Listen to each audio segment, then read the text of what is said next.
programming of leading audiovisual system, IPTV solution, lighting system in markets such as Creston, Extron, AMX, Christie, and Barco Video Wall, and blending and mapping from design. So, technical.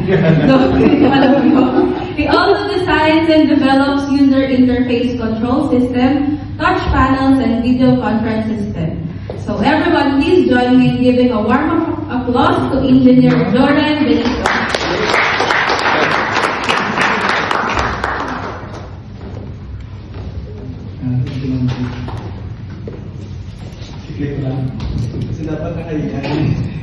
Anyway, good afternoon kay Consolambo and all the participants dito sa console.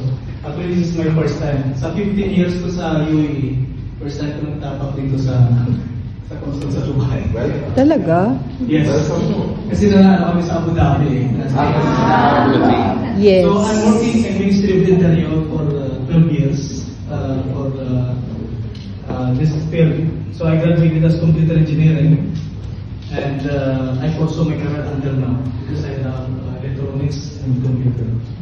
So all related things. And I also spent my 4 years in engineering also as a teacher there. And we collaborate with Ma'am Miriam to help our Filipino also to learn something fundamentals. Because so many things that said that AI, but AI is not easy. There's so many things that we need to consider in artificial intelligence.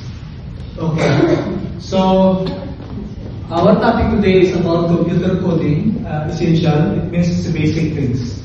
So anyone, when you say coding, what is in your mind when you say coding? You know, every time na mapin ko si Ambassador, he said to me that you need to render coding. So meaning you need to create a simple program. Okay? So that simple program, if you know how to make the program, you can do your own.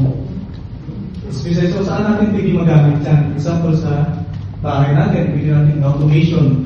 We really need to buy expensive devices to install in our house para lang automate. For example, sa camera mo, i-collaborate mo sa cellphone, sa lightings.